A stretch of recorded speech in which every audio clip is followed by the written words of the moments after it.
We do start our show, though, with unfortunate news out of the WNBA. Caitlin Clark announced today that she will miss both the three-point contest and the WNBA All-Star Game this upcoming weekend in Indiana after re-aggravating a groin injury in that final minute of Tuesday's win over the Connecticut Sun. Clark had missed 4 games and the Commissioner's Cup final with that groin injury earlier this month, and now will be out for this weekend's festivities, which really stinks for fans, but you know that if there was any way that she could be out there. Adam Silver just witnessed the WNBA's most valuable star, Caitlin Clark, withdraw from All-Star Weekend, and the timing couldn't be worse, with collective bargaining agreement negotiations starting to unravel and a potential lockout looming.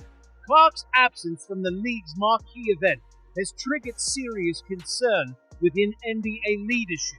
On Thursday afternoon, Clark announced she would miss both the three-point contest and the All-Star Game due to a re-aggravated right groin injury. But this isn't just a matter of injury, it's a matter of timing. The WNBA is currently locked in intense CBA talks that could determine the very future of the 2026 season. And now the league's most bankable star won't be present during the one weekend, meant to amplify her impact and the league's momentum on a national level. Silver's concern is understandable, with fan engagement and league growth hanging in the balance. Serious questions are being raised about how well the WNBA is protecting its most important player. At such a fragile moment, the stakes are sky high, and there's no room left for missteps. I'll leave the specific question about the foul to my colleague, Commissioner Engelbert. I mean, I other than as a fan, obviously, you know, it's nothing new in basketball that there's sort of welcome to the league moments, especially for heralded rookies. But of course, I want to see Caitlin treated fairly. Adam Silver has previously stated, of course, I want to see Caitlin treated fairly and appropriately in the league. But now, with the WNBA's biggest star sidelined from its premier event due to what appears to be injury mismanagement, those words carry far greater significance when the commissioner of a partner league begins publicly questioning how a key player is being handled. It's not just a passing remark, it's a clear warning. It signals that serious concerns are emerging from the highest levels of leadership, and the scrutiny on the WNBA's player management has never been more intense. There she would be. Shortly before the show, Clark released this statement through the Fever's social media account saying that she's so excited for Indiana to host WNBA All-Star this weekend, and that she says she knows that this is going to be the best All-Star yet. But she does go on to say how incredibly sad and, quote, disappointed she will not be able to participate, adding, quote, I have to rest my body. I'll still be at Gainbridge Fieldhouse for all of the action. I'm looking forward to helping Sandy coach our team. The timing of Caitlin Clark's injury announcement couldn't be worse for the WNBA, and it's becoming clear that accountability is overdue. Commissioner Kathy Engelbert has failed to adequately protect the league's most valuable asset, and the fallout is now unfolding on the WNBA's biggest stage. Veteran sports columnist Christine Brennan has been openly critical of Engelbert's handling of the situation, pointing out how uncomfortable the commissioner seems when addressing Clark specifically. When she's asked about Caitlin, Brennan observed, she'll say Caitlin an angel. Well, she wasn't asked about Angel. She was asked about Caitlin. That kind of deflection is telling. At a moment when strong, transparent, leadership is essential, Engelbert's vague and evasive responses underscored just how unprepared the league has been in managing and protecting its breakout star.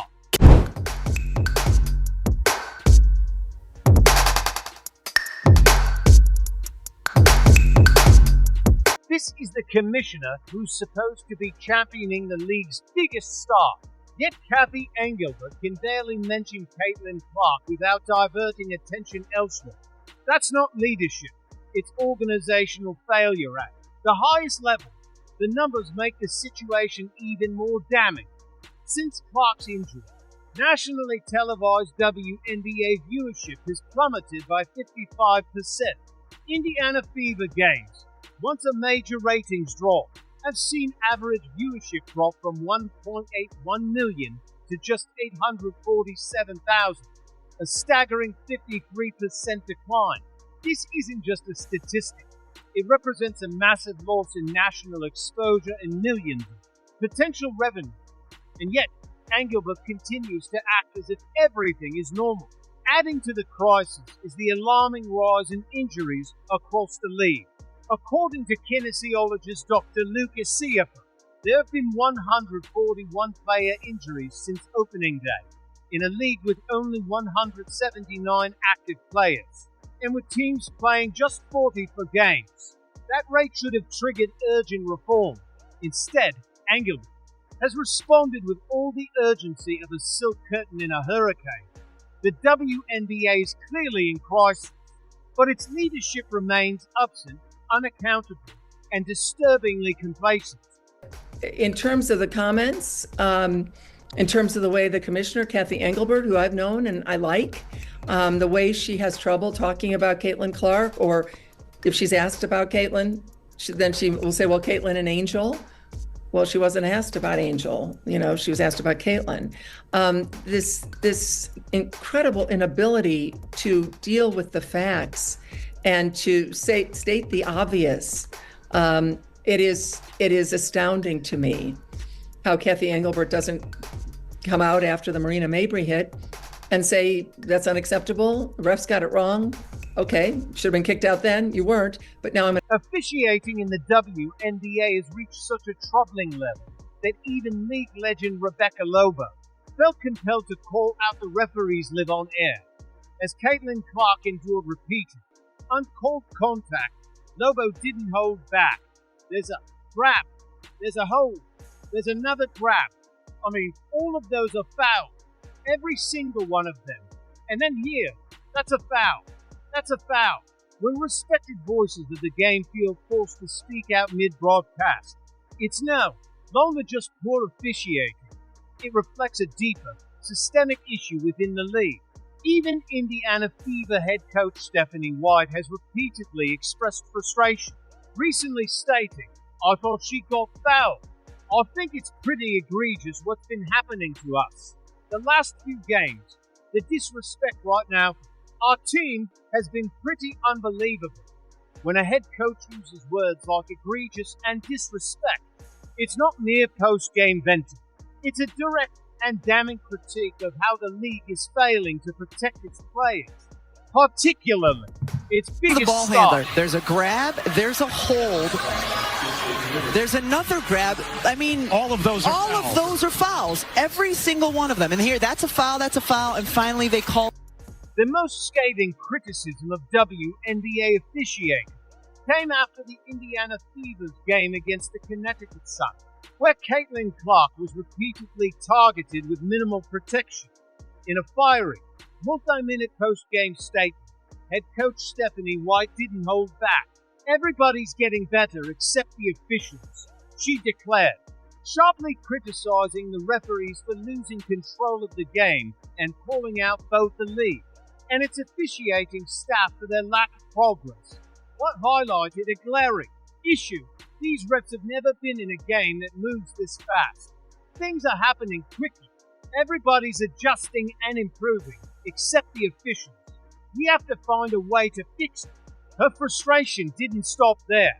She went on to blast the league's continued inaction, saying, "Every year at our league meetings in the fall and spring, we say the same things over and over again, and nothing ever changes."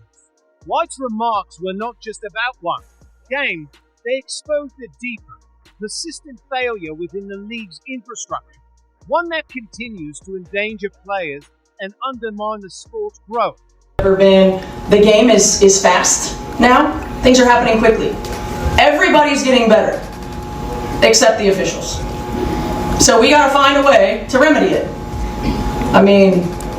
You've heard every coach talk about it, so I don't know what the answer is.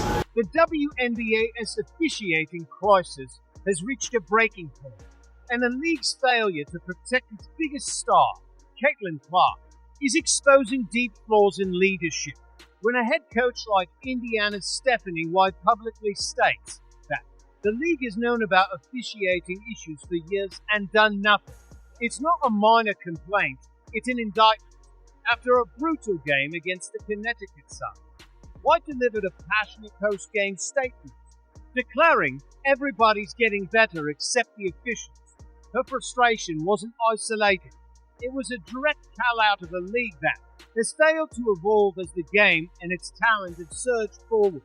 Under Commissioner Kathy Engelbert, officiating has only deteriorated while league popularity has soared. The disconnect is glaring, and the consequences are now measurable in both injuries and lost revenue. Clark's latest injury, the result of a blatant shove from Marina Mabrey after a dead ball, was initially ruled a mere technical foul. Only after a wave of public backlash did the league upgrade it to a flagrant 2. The referees failed in real time, and the league only corrected course after public embarrassment. Even Clark's brother, Colin, tweeted, "Make no mistake, this is on the referee," voicing what many fans and insiders already knew. The system is broken. Engelbert's response has only deepened the frustration. When questioned about the officiating uproar, she responded with dismissive arrogance. "I do find it interesting that when you sit in the chair I sit in, no winning team ever complains about officiating. No losing team ever doesn't. That isn't leadership. It's a failure to acknowledge a systemic issue that's not only endangering players, but also threatening the league's credibility and future." Clark's impact on the league is undeniable. Of the 23 WNBA games in 2024 that drew over 1 million viewers, Clark played in all but 3. The 15 most watched games this season almost all feature the Indiana Fever. ESPN's ratings are up 170%, ION's by 133%, all fueled by Clark's presence. Her value is not just symbolic, it's financial, yet the league has done little to protect her. Her absence after injury caused national TV viewership for Fever games to drop from 1.81 million to just 847,000, a 53% decline. Sports betting on Fever games also dipped nearly 50% in just a week following her injury. These aren't just numbers. They're warning signs of the WNBA's reliance on one star and the consequences of mismanaging her. And this isn't just about Clark. Other players are speaking out too.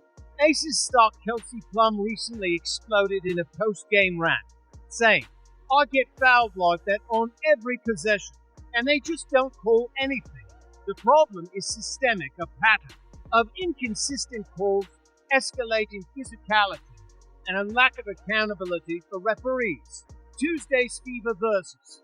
Some game ended in chaos, 5 technical fouls, 3 ejections, to flagrants, all signaling complete loss of control by officials. The timing of this crisis couldn't be worse. The 2025 WNBA All-Star Game is set in Indianapolis, a city that has branded the entire event around Caitlin Clark, from airport billboards to arena promotions. Yet she won't play, not because of rest or strategy, but because of injuries sustained from a lack of protection the league failed to provide.